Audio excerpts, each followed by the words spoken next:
आखिर सीता जी ने त्रिजटा को माता क्यों कहा? त्रिजटा कौन थी? क्या त्रिजटा पूर्व जन्म में किसी देवी का अवतार थी? आप देख रहे हैं सनातन का स्वर्णिम काल। इससे पहले अगर आप चैनल पर नए हैं तो चैनल को सब्सक्राइब अवश्य करें और वीडियो को लाइक भी और बेल आइकन को जरूर ऑन करें ताकि इस चैनल पर आने वाली वीडियो सबसे पहले आपको मिल सके। दोस्तों, रामायण में जब भी राक्षसों की बात की जाती है तब एक ऐसे राक्षस की बात भी आती है जो स्वभाव से काफी विनम्र थीं। उनका शरीर भले ही एक राक्षस का हो, लेकिन उनकी प्रवृत्ति और उनका व्यवहार बिल्कुल किसी देवी के जैसा ही था। हम बात कर रहे हैं त्रिजटा की, जिसने माता सीता के हृदय में अपनी एक अलग ही छवि बना ली थी। वो जनक नंदनी आदि शक्ति स्वरूपा माता सीता, जिन्हें सारा जगत माता कहता है, वो माता सीता भी स्वयं त्रिजटा को अपनी माता कहकर पुकारा करती थीं। जब माता सीता लंका में थीं तो अशोक वाटिका में उनका ध्यान त्रिजटा ने ही रखा था। त्रिजटा को एक खास राक्षसी इसलिए भी कहा जा सकता है क्योंकि देवी सीता जी, जो कि साक्षात लक्ष्मी जी का अवतार थीं, त्रिजटा को उनकी सेवा करने का सौभाग्य प्राप्त हुआ था।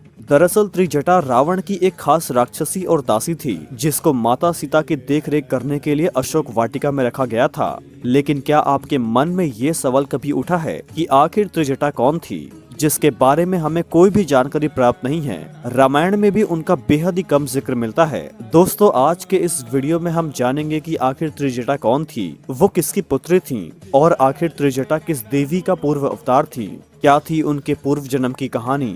दोस्तों, कहते हैं जब रावण ने माता सीता का अपहरण किया था तो उसके बाद उसने उन्हें अपने महल में नहीं रखा बल्कि अशोक वाटिका में रखा, जहां उसने त्रिजटा को माता सीता के रख रखाव की जिम्मेदारी दी। अपनी सबसे विश्वास पात्र त्रिजटा भले ही एक राक्षसी थी, लेकिन वह स्वभाव से एक देवी थी। उन्होंने माता सीता को अपनी पुत्री की तरह रखा, उन्हें कोई भी कष्ट नहीं होने दिया, न ही उन्होंने माता सीता को कोई नुकसान पहुंचाया, जो कि एक राक्षसी थी। उनके पूर्व जन्म की एक खास कथा हमें सुनने को मिलती है। कहते हैं त्रिजटा एक बेहद ही खूबसूरत अप्सरा हुआ करती थी और इंद्र की सभा में वह काम करती थीं। उनका नाम था सुलेखा। कहते हैं सुलेखा चित्रसेन नामक गंधर्व से प्रेम करती थीं और दोनों ही एक साथ इंद्र के दरबार में नृत्य किया करते थे और सभी का मन बहलाया करते थे। एक दिन नृत्य करते करते सुलेखा को यह एहसास हुआ कि वो चित्रसेन से बिछड़ने वाली है, इसीलिए वो रोने लगी।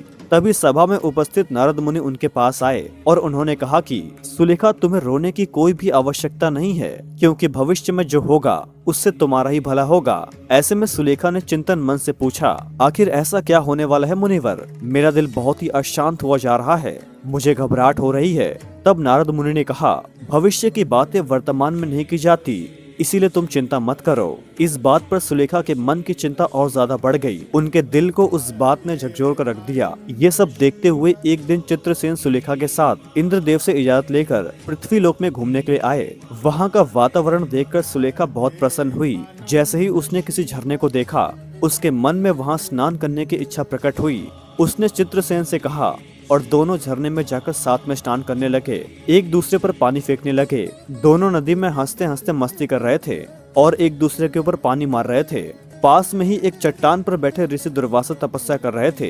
बार बार पानी की छींटें उन पर पड़ रही थी और सुलेखा और चित्रसेन इस बात से बिल्कुल अनजान थे। उन्हें तो ये भी आभास नहीं था कि उनके समीप की चट्टान में ऋषि दुर्वासा बैठे हैं। वो खेल खेल में अपने आप में खोए हुए थे। जब दुर्वासा ऋषि से ये सब सहन नहीं हुआ तो उन्होंने अपनी आंखें खोली और सुलेखा से कहा कि तुम यहाँ से चली जाओ, तुम्हारे खेल की वजह से पानी की छींटें मुझ पर पड़ रही हैं, जो मेरी तपस्या में विघ्न डाल रही हैं। लेकिन ऋषि की बात को मानना तो दूर, सुलेखा ने उन्हें उल्टा जवाब दे दिया। ये देखकर ऋषि दुर्वासा को और भी ज्यादा क्रोध आ गया। जैसा कि आप सभी जानते हैं कि सभी ऋषियों में सबसे क्रोधित ऋषि दुर्वासा को ही माना जाता है और उन्होंने ही इंद्र और सभी देवी देवताओं को श्राप दिया था।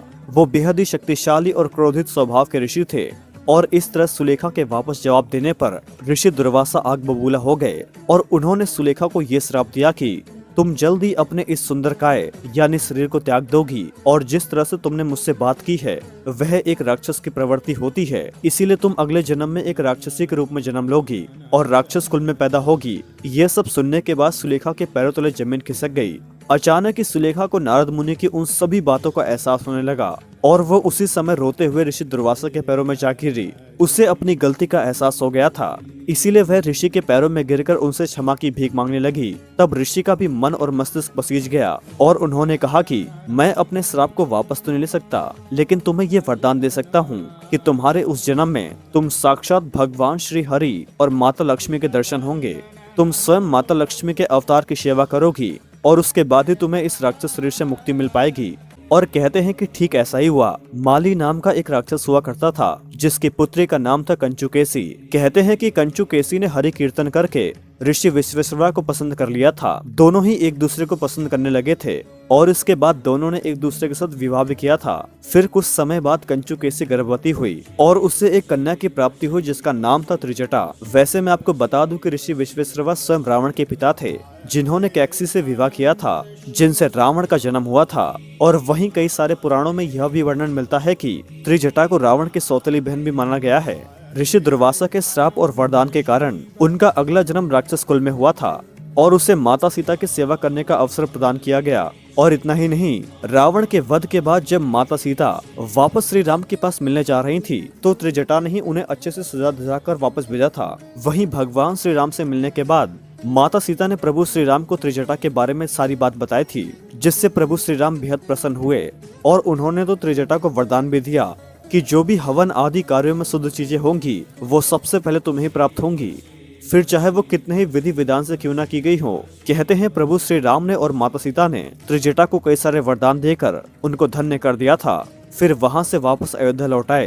कहते हैं त्रिजटा कुछ दिनों तक लंका में रही, जहां उसने विभीषण की सेवा भी की और उसके बाद वह काशी के एक स्थान में आकर रहने लगी और फिर उन्होंने अपने शरीर को त्याग दिया। कहते हैं आज भी काशी में त्रिजटा माता का मंदिर बना हुआ है, आप वहां पर जाकर उनका आशीर्वाद ले सकते हैं। और इस तरह से त्रिजटा का उद्धार हुआ क्योंकि उन्होंने स्वयं माता सीता की सेवा की और प्रभु श्री राम को भी प्रसन्न किया।